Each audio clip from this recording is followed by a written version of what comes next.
Tonight, what Chicago is talking about. This is Fox Chicago News at 9.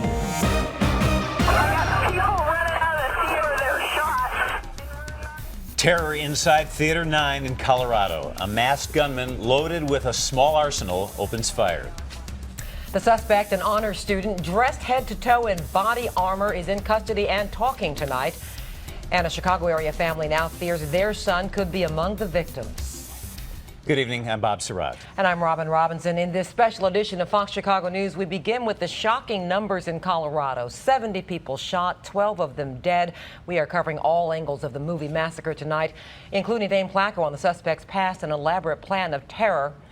Craig Wall is with the Chicago area family, which is actually fearing the worst. Darlene Hill is talking about increased security at local theaters.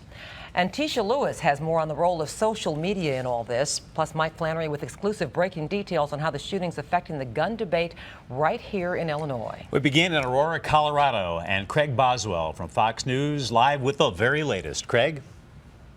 The gunman opened fire just after midnight inside the packed Century 16 movie theater. He was covered head to toe in tactical gear, a bulletproof vest, leggings, along with a mask and gloves. This guy was not aiming for a specific person. He was just aiming for anyone, whoever he can get. The victims were just minutes into the new Batman movie when witnesses say the suspect entered through an exit door, set off smoke bombs, and opened fire. Witnesses say he steadily unloaded on moviegoers until he stopped to reload. He stayed by that exit because he could hit the people from the front, right next to him. He could hit people trying to escape from the right and the left side. He can hit people from the middle and also from the very, very top. The suspect, 24-year-old James Holmes, recently dropped out of a PhD program at the University of Colorado. Investigators say he purchased the 4 weapons recovered at the scene in the last 2 months. Through the internet, he purchased over 6,000 rounds of ammunition, more than 3,000 rounds of .223 ammunition for the assault rifle, 3,000 rounds of .40 caliber ammunition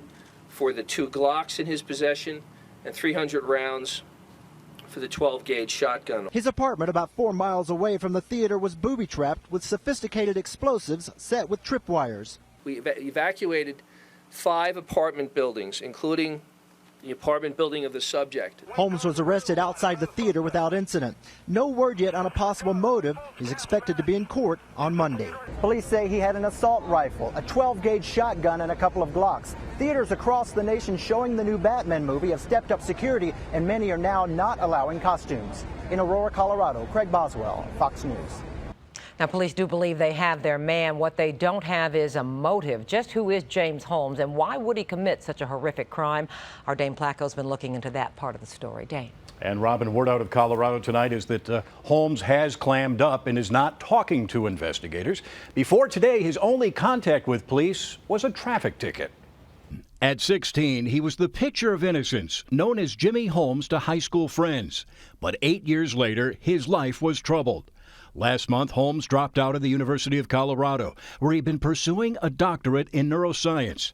A bouncer who knew Holmes as a bar customer describes him as a loner. He was laid back, kept to himself, never really talked to anybody. I mean, he was somebody you wouldn't even look at twice walking down the street. 2 weeks ago, a man calling himself James Holmes of Aurora, Colorado, posted this photo on an adult dating website. The red hair matches the description of the gunman. The profile attached to the picture says, "Will you visit me in prison?" Police say it's clear the attack was well planned. Holmes was wearing a gas mask and wearing body armor. He entered the theater carrying an AR-15 assault rifle, a Remington 12-gauge shotgun, and a .40 caliber Glock handgun. Another Glock pistol was found in his car. At Holmes' apartment in a University of Colorado residential complex, police found an elaborate construction of tripwires and booby traps connected to what could be bombs and chemical materials. It may be days before they're able to enter the apartment. Holmes was raised in an affluent area of San Diego, his mother a psychiatric nurse. In a statement read by a spokesperson, Holmes' family offered condolences to the shooting victims. As you can understand, the Holmes family is very upset about all of this. It's a tragic event, and it's taken everyone by surprise. And they are definitely trying to work through this. Holmes' father flew to Colorado to be with his son, but had little to say to reporters at the airport. Can you tell us about James? Listen, I know this is going to be a tough ride to Colorado. Is there anything that you can tell us about him? No. I'm Craig Wall in Crystal Lake, where the family of a sailor is battling emotions as they wait and hope for word on their loved one. The father of 27-year-old John Thomas Larimer says he knows his son was in the theater and they have tried unsuccessfully to reach him all day. Larimer, who was originally from here and a graduate of Crystal Lake South High School, is stationed in Aurora, Colorado. The Defense Department says one sailor known to be in the theater remains unaccounted for. The bodies of many of the 12 people killed had not been removed as of this evening. Neighbors worried about how the Larimer family was holding up. Right now, all I can really think is that our prayers and blessings are just with the family. And I didn't know them personally, but anything like that happens has just got to be gut-wrenching for them to be going through. We think of our quiet little street here, and to see all the news, cameras out, it definitely hits home. We're just chatting tonight about how, things like this don't happen, to people that we know, or we haven't had this kind of stuff happen before. Several Chicago theater chains are increasing security, and one is even going so far as to ban costumes as a result of the movie massacre. Darlene Hill has our report tonight, live from the AMC East Theaters in Chicago's Streeterville neighborhood. Darlene? Hey, Bob, moviegoers tell me tonight, aside from the long line that they have to stand in for an hour, if not a little bit more, they haven't noticed any major changes here at AMC Theaters. But of course, there are quite a few. I'm so excited about seeing this movie. I've been avoiding the internet and phones all day. I don't want to know anything that happens in it.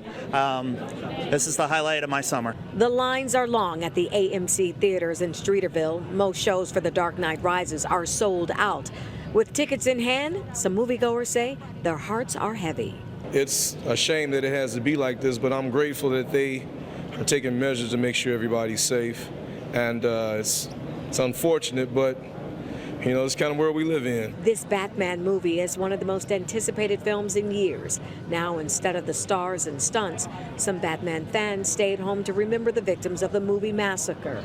To calm any fears here in the city, Chicago police say extra officers and more security will be visible in and outside of movie theaters. Adding in a statement tonight, they are in constant contact with law enforcement partners investigating the incident. It's so tragic what happened, but I don't think I really was afraid of a copycat thing happening here. When you have somebody who can't disconnect the idea of this is art and entertainment, this is reality like that, you can't blame the art. And just this evening, AMC Movie Theaters nationwide is prohibiting costumes, face masks, and fake weapons at their theaters.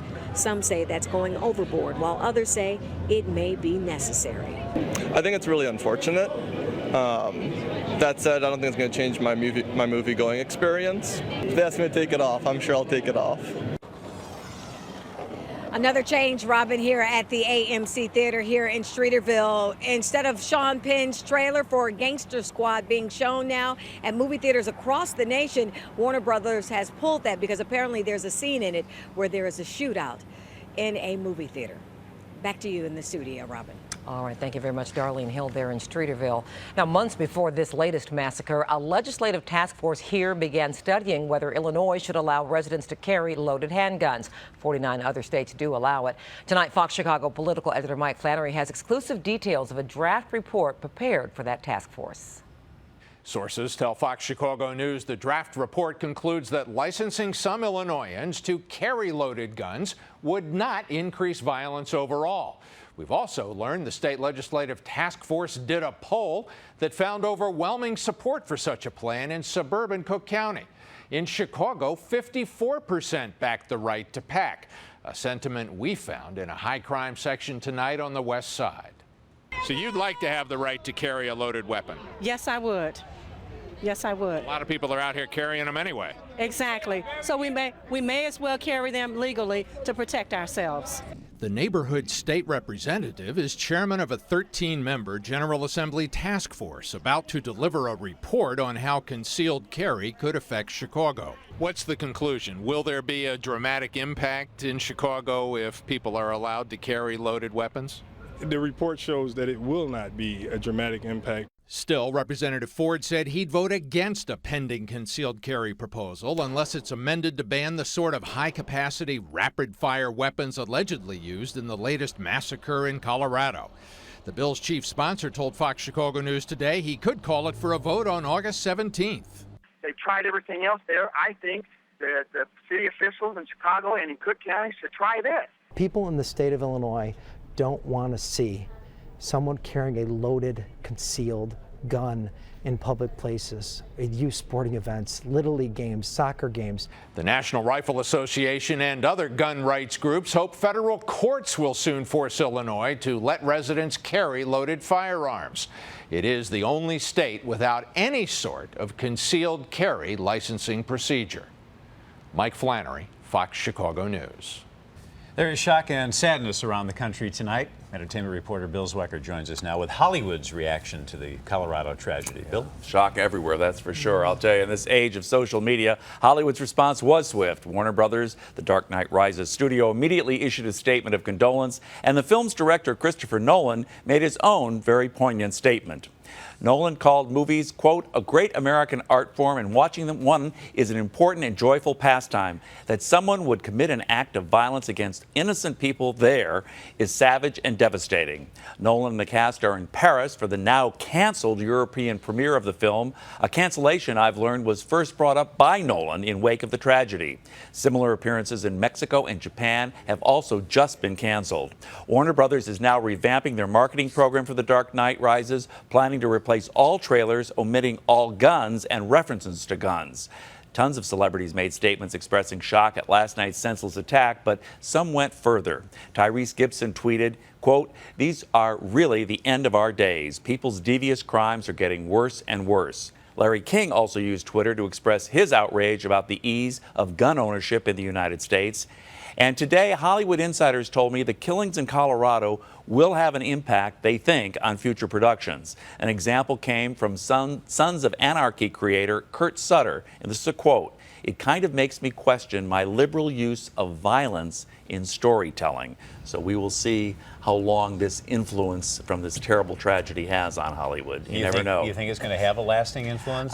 Usually it doesn't. Yeah, usually it doesn't. I think it might for the short term. I don't know about long term. I have a feeling, you know, this stuff can kind of come back. But people are very, very upset, obviously. And a lot of people have blamed for many years the violence that this country seems to have exclusive.